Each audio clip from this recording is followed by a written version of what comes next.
ऐसा क्यों मां?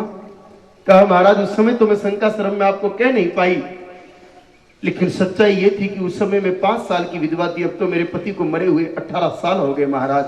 मैं लाख दुनिया को कहती कि संत की भस्म से बच्चा हुआ है, ये दुनिया इस बात को सच नहीं मानती, और विधवा नारी मां बन जाए फिर उसका जिंदा रह पाना संभव नहीं है। इसलिए महाराज वो भस्म मैंने नहीं खाई। तो क्या किया मैया आपने फिर उसका? कहा महाराज मैं तो धर्म संकट में पड़ गई, खाऊं तो मां बन जाऊं तो मरना पड़े, और अगर इसको फेंक दूं तो पिछले जन्म में पता नहीं कोई पाप किया इसलिए तो निपुति बनना पड़ा, फिर मैं संत के प्रसाद का अपमान करके नया कर्म कहां बांधूं। मैं सोच रही थी कि क्या करूं, इतने में मेरी गाय माता ने गोबर किया। संतों के मुख से मैंने सुन रखा था कि गंदी से गंदी जगह पे भी अगर गोबर का लेपन कर दो तो वो भी हवन योग्य हो जाती है। तो जिस गौ माता का गोबर खुद ही पवित्र है, इससे बड़ा पवित्र स्थान मुझे क्या मिलेगा। इसलिए मैंने उस गोबर के ऊपर उस भस्म को डाल दी ताकि उसकी पवित्रता बनी रहे और किसी की ठोकर में ना आ जावे। इसलिए मैंने उस गोबर को उठा करके एक तरफ ऊंचे रख दिया। तो मैया अब वो गोबर कहाँ है? कहा महाराज अब तो सूख के कंडा उपड़ा बन गया होगा। कहा मैया तू तो वो सूखा हुआ कंडा उपड़ा ही ले आ। वो मैया गई घर में और जहां पड़ा था किसी ने हाथ ही नहीं लगाया, वो अकेला जीव कोई छुए तो छुए कौन। वो उठा के लाई और रख दिया मच्छिंद्रनाथ जी के सामने। मच्छिंद्रनाथ जी ने उस सूखे हुए कंडे की तरफ देखा, नेत्र बंद करके ध्यान लगाया और वहां पर आंख खोल करके आवाज लगाई, आदेश आदेश उठ गोरख बाहर निकल। और उसमें से 12 साल के गुरु गोरखनाथ जी प्रकट होकर के पधार गए। गौ माता के गोबर ने गोरखनाथ जी की चेतना को 12.25 साल तक अपने भीतर रखा, इसलिए उनका नाम ही रख दिया गोरखनाथ। गौ के गोबर ने रखा इसलिए गोरखनाथ नाम रख दिया। और उन्हीं गोरखनाथ जी ने शिव स्वरूप धारण करके और जगत को भक्ति का एक नया मार्ग दिखाया। तो सोचो जिनके गोबर में इतनी शक्ति है कि गुरु गोरखनाथ जी की चेतना को 12.25 साल तक अपने भीतर समाहित कर ले, उस गोबर की दाता वो गौ माता जानवर कैसे हो सकती है। तेजाजी महाराज का नाम आप लोगों ने सुना होगा। जगह जगह तेजाजी महाराज के मंदिर बने हुए, अपने गांव में भी होगा। हे भगवान, अब आप जरा विचार करो, तेजाजी का मंदिर क्यों बनाया? आपने काका जी लागे छे कि फूफा जी लागे छे, काई लागे तेजाजी? देखो ना तो तेजाजी साधु संत थे, न कोई महात्मा थे, न कोई पीर फकीर थे, न कोई तंत्र मंत्र जानते थे, न कोई जादू टोना जानते थे, न वो पढ़े लिखे थे, न कोई सेठ साहूकार थे, न कोई राजा महाराजा थे। वो तो एक किसान थे। फिर उनके मंदिर क्यों बन रहे हैं? इतिहास कहता है मेरे भाई बहनों कि गौ माता की प्राण रक्षा के लिए तेजाजी महाराज ने अपने प्राण दिए, इसलिए दुनिया उनको मंदिर में विराजमान करके प्राण प्रतिष्ठा करके प्रणाम करती है। और हम लोग तो गौ माता थारी और मारी ऐसे करते हैं, वहां पर तो थारी मारी का भाव ही खत्म था। गौ माता किन की? तेजाजी की, अपनी खुद की नहीं, तेजाजी के गांव वालों की नहीं, तेजाजी के जाति समाज वालों की नहीं। तेजाजी थे जाट और गौ माता थी गुजरों की, पर जात की गैया, पर गांव की गैया। लेकिन कुंवर तेजा का मानना कि मैं हिंदू कुल में जन्मा हूं तो इस संपूर्ण संसार की प्रत्येक गौ मेरी मां है, उनकी रक्षा करना, उनकी सेवा करना मेरा कर्तव्य है। भगवती गौ के प्राण बचाने के लिए तेजाजी ने अपने प्राण दिए। परिणाम ये निकला सज्जनों कि आज करोड़ों लोगों के प्राण तेजाजी का नाम लेने से बच जाते हैं। साधारण आदमी की जिम्मेदारी तो हम नहीं ले सकते, लेकिन कोई गौ भक्त इंसान हो जो गाय माता को आदर से अपने जीवन में रखता हो, ऐसे इंसान को कभी योगा योग से काला नाग काट ले, तेजाजी के नाम का दिया जला करके उसके ऊपर धागा घुमा के भुजा पर बांध लो, काले नाग का जहर वहीं का वहीं रुक जाता है। सरलतम भाषा में कहे सज्जनों तो एक साधारण से इंसान में भी देवताओं जितनी दिव्य शक्तियां भर दे, उस भगवती जोगमाया महाशक्ति का नाम है गौ माता। भगवान श्री कृष्णचंद्र जी ने 12 साल की उम्र तक जंगल में भगवती गौ माता को चराया था। और जब तक भगवान ने गाय माता को चराया, उन्होंने अपने पैरों में कभी जूतियां नहीं पहनी, चप्पल नहीं पहने, खड़ाऊ नहीं पहने। आप माताएं बहने, अगर आपका बच्चा ज्यादा पड़ जाए ना, बीए कर ले, एमए कर ले, उसके बाद तो रसोड़े में भी उसके जूते खुलवाने मुश्किल हो जाते हैं। जहां आप रोटियां बनाती वहां पर भी बच्चे जूता पहन के घूमते कि नहीं घूमते? ज्यादा पढ़ी लिखी बींदनी ले आओ, वो तो चप्पल पहन के चपाती बनाती नजर आ रही है। नहीं, आप तनिक विचार करो सज्जनों, रसोई घर हमारे घर की यज्ञशाला है, चूल्हा हवन कुंड की तरफ पवित्र रहना चाहिए। वो तो साक्षात भगवती अन्नपूर्णा माता का मंदिर है, वहां पर भी हम जूता चप्पल पहन के घूम रहे, वहां तो कोई कांटे कंकर तो नहीं चुभ रहे भाई। सिर्फ फैशन के चक्कर में कि लोगों ने लागलो चाहे कि मोटा खानदान को छू। सिर्फ दुनिया को दिखाने के चक्कर में हम ऐसे पवित्र स्थान पर भी जूता पहन करके घूमने लग गए और जंगल में भगवान ने जूतियां नहीं पहनी। क्यों? इसका कारण भागवत जी के अंदर लिखा हुआ है। भागवत जी में प्रसंग आता है कि गोपाष्टमी के दिन पहली बार कन्हैया जी जब गैया जी को चराने जा रहे थे तो उनकी मैया यशोदा जी ने उनको 3 वस्तुएं दी थी श्रृंगार करने के बाद जाते समय, कंबल, छड़ी और जूतियां। ठाकुर जी ने कंबल को आनंद के साथ कंधे पर रख लिया, छड़ी को हाथ में धारण कर लिया, लेकिन जूतियों को लाड से दूर सरका दिया। नारे मैया ना जूतियां पहन के ना जाऊं। मैया ने समझाया, रे लाला जंगल में जा रहे हो, कांटे चुभेंगे, कंकड़ चुभेंगे, आपके सुंदर प्यारे कोमल पैर खराब हो जाएंगे। बहुत समझाया, फिर भी कन्हैया जी नहीं माने। अंत में हार करके थक करके मैया यशोदा ने कहा, ठीक है रे लाला, ना पहन के जावे तेरी मर्जी, लेकिन मुझे ये बता के जा कि क्यों नहीं पहन के जा रहा है। कन्हैया जी ने उत्तर नहीं दिया, उल्टा मैया जी से प्रश्न किया, मैया री मुझे तू ये बता कि तू रोज ही मंदिर जावे तो फिर जूतियां बाहर खोल के क्यों जावे, तू मंदिर में जूतियां क्यों न पहन के जावे। मैया ने कहा, लाला ये कोई पूछने कहने की बात है, मंदिर में अपने इष्ट देवता विराजमान रहते और अपने इष्ट के सामने जूतियां पहनना अपराध है। तो कन्हैया जी ने मुस्कुरा के अपनी मैया की ठुड्डी को पकड़ के कहा, मेरी महाभोली मैया, गैया भी तो अपनी इष्ट है, जब मंदिर में बैठे इष्ट के सामने जूतियां पहन के न जावे तो 33 कोटि देवता को तन में लेके जगत का कल्याण करने के लिए भ्रमण करने वाली भगवती गौ माता को चराने जाऊं तो फिर भला मैं उनके सामने जूतियां पहन करके घूमने की हिम्मत कहां से जुटाऊं।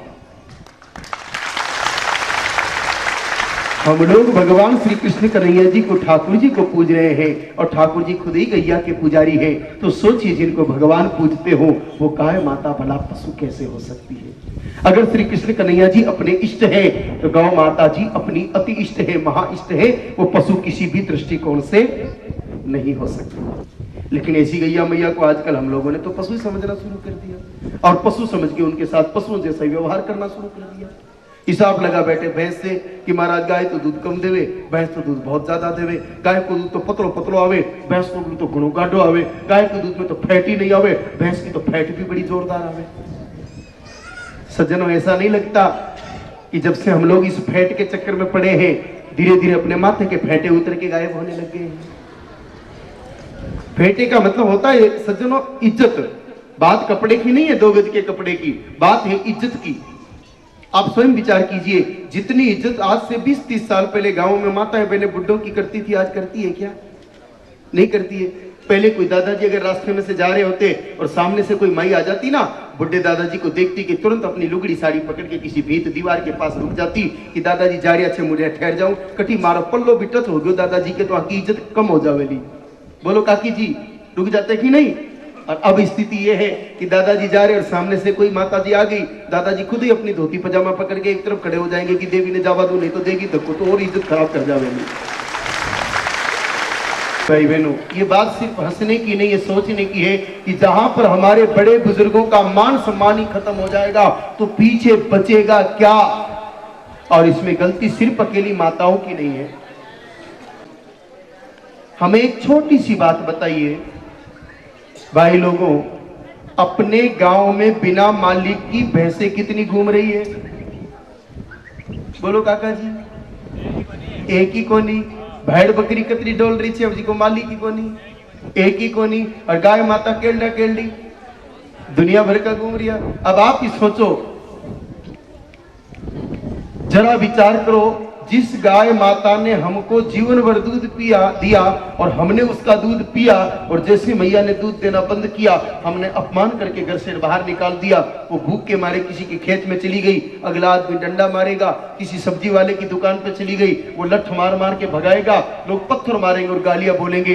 एक तरफ तो हम हिंदू लोग कहते हैं कि गौ हमारी माता है, और दूसरी तरफ उसी माता को हमने घर से बेघर कर दिया, उनकी बेइज्जती करवा दी।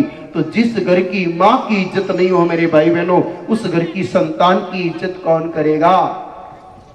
जब तक हम हिंदू लोगों ने गौ माता की इज्जत की, अपनी इज्जत देवताओं की इज्जत के बराबर थी। लेकिन जब से गौ माता की इज्जत खत्म हुई, हमारी इज्जत का सफाया हो गया। गौ माता को सिर्फ दूध का साधन समझने की भूल कदापि न करो मेरे भाई बहनों। दूध देवे तो उस भगवती का प्रसाद समझ के स्वीकार कर लो, बाकी वास्तव में गाय माता दूध के लिए नहीं, गाय माता तो जन्म से लेकर मृत्यु तक इंसान के सभी कामों को ठीक तरीके से पूर्ण करने के लिए चाहिए। और यह भी अर्ध सत्य है। पूर्ण सत्य तो यह है कि जन्म से पहले भी चाहिए और मृत्यु के पश्चात भी गौ माता चाहिए। कैसे चाहिए, मैं क्रमशः एक एक करके कुछ अति महत्वपूर्ण बातें आपकी सेवा में रखूंगा। लेकिन उससे पहले एक निवेदन करूंगा, जो भाई लोग खड़े हैं वो कृपया विराज जाएं। सत्संग में खड़ा रहना अशोभनीय लगता है। ऐसा महापुरुष कहते हैं कि जो आदमी गलती से सत्संग में खड़ा रह जाता है, वो चाहे कितना ही बड़ा भगत हो, अगले जन्म में घोड़ा बन जाता है। आपने देखा होगा काका जी, कभी घोड़ा बैठता है क्या? नहीं बैठता है ना। ये घोड़े को श्राप लगा होता है। जब कोई जीव सत्संग में खड़ा रहता है तो भगवान कहते हैं कि सत्संग तो मेरा स्वर स्वरूप है और तू मेरे स्वर स्वरूप का अपमान कर रहा है, तो जा मैं तुझे ऐसा जीव बना दूं, इस सारी जिंदगी तू खड़ा ही रहेगा, कभी बैठ ही नहीं सकता। तो अपने को घोड़ा नहीं बनना है भाई, इसलिए बैठ जाओ। 2-4 भली खड़े रहना, नहीं तो बेचारे दूल्हे कहाँ जाएंगे। हाँ, 1-2 तो रहना खड़े। नहीं, कार्यकर्ताओं पर कोई वो नहीं, कार्यकर्ता एक व्यवस्था वाला विषय अलग हो जाता है। एक बार श्रद्धा बाबा की, जयराम बाबा की। थोड़ी चर्चा करेंगे। बात प्रारंभ कर रहे हैं जन्म से। किसी स्त्री की शादी होने के 10 वर्ष बाद भी अगर योग से प्रारब्ध बस उसको संतान नहीं हो, की सेवा में रख रहा हूं और हमने अब तक जितने प्रयोग किए सफल हुए हैं। बाज स्त्री भी मां बनती। सरल सा उपाय है। आप अपने घर में मिट्टी का एक क्यारा बना लो, उस क्यारे में पुराना सड़ा हुआ देसी गाय माता जी का गोबर डाल दो और ज्वारे बोते हैं वैसे कपास के बीज, खूब सारे बीज बो दो। थोड़ा थोड़ा पानी रोज डालो। 1.25 महीने में वो पौधे 9-10 इंच के हो जाएं। मुट्ठी में आए उठे पौधे उखाड़ो, ऊपर का हिस्सा तोड़ के फेंक दो और नीचे की जड़ों को शुद्ध जल से धो के छोटे छोटे टुकड़े करके और देसी गैया के दूध में डाल करके खीर बनाओ, पकाओ।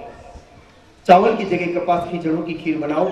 1-1 कटोरी खीर 1.25 महीने तक उस बाज स्त्री को पिलाओ। एक बहुत बुड्ढा बैल कहीं हो, अपने यहाँ तो गौशाला में बहुत नंदी और बैल हैं, कोई दिक्कत ही नहीं है। उनका मूत्र एक बोतल में भर कर ले जाओ, क्योंकि घरों में तो है नहीं, सब लठ मार के खत्म कर दिए, कसाईयों को बेच दिया आप लोगों ने बैल, इसलिए गौशाला के लिए कहना पड़ रहा है क्या गाँव में बैल है क्या? नहीं है। एक बोतल भर के बुड्ढे बैल का मूत्र ले जाओ और सुबह शाम उसको सूंघो। जिसको गर्भ नहीं रुक रहा हो वो औरत सूंघे। महाभारत के विराट प्रसंग में स्पष्ट लिखा हुआ है, राजा विराट को स्वयं सहदेव जी कहते हैं कि बंध्या नारी भी वृद्ध बैल का मूत्र सूंघ करके गर्भ धारण करने की शक्ति प्राप्त कर सकती है। और तीसरा काम, एक देसी गैया मैया घर में है तो बहुत बढ़िया बात है, नहीं तो ले जाओ घर में बांध दो और प्रेम से उन गौ माता की सेवा करो। कैसी सेवा?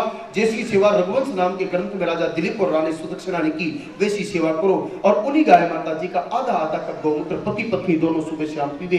2.5 वर्ष तक इस क्रम को चालू रखे। 2.5 वर्ष लास्ट समय सीमा है मेरे भाई बहनों। 2.5 वर्ष के भीतर भीतर वो बाज स्त्री मां बन करके अपने 5 फण के कलंक से हमेशा हमेशा के लिए मुक्त हो जाती है।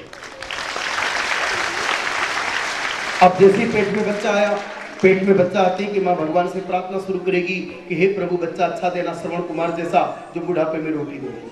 अब बेटा श्रवण जैसा होगा कि बेटा रावण जैसा, ये किसके हाथ में है? कुछ लोग सोचते हैं कि भगवान के हाथ में है तो भगवान ने ये विभाग अपने पास नहीं रखा। अगर भगवान श्रवण रावण का हिसाब रखते तो धरती पर एक भी रावण को नहीं आने। और न पिताओं के हाथ में है। कुछ माताएं सोचती कि जड़ो कुल हो गए महाराज, बेटो टापर हो जावे। नहीं, पुरुष इसमें कुछ भी नहीं कर सकता। अगर कुल का मात्र प्रभाव होता तो हिरण्यकश्यप जैसे महापापी के कुल में प्रहलाद जी जैसे भक्त कैसे अवतरित हो जाते हैं। विश्रवा ऋषि जैसे महामुनि ज्ञानी जो पुलस्त ऋषि के कुल में जन्मे, उनके कुल में रावण जैसा दुष्ट पैदा हो गया। क्योंकि रावण की माता केतकी राक्षस थी इसलिए रावण राक्षस हुआ, और प्रहलाद जी की माता कयादु धर्मात्मा थी इसलिए प्रहलाद जी भगत हो गए। रामचरितमानस में माता सुमित्रा ने कहा भी है कि पुत्रवती जुगती जग सोई, रघुपति भगत जासु सुत होई, नतरुबाज बलिबादी बियानी, राम विमुख सुत ते हित जानी।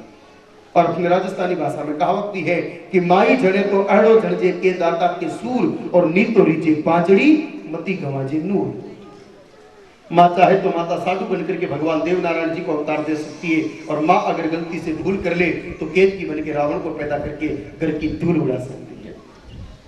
अब आप सोची होगी माताएं कि हम क्या करें, तो गौ माता जी से जुड़े हुए 3 छोटे से नियम है माताओं। अगर उन 3 नियमों को सावधानी से सुन करके आपने पालन कर लिया तो कली काल में भी श्रवण कुमार जैसे पुत्र की मां बनने का सौभाग्य प्राप्त होगा।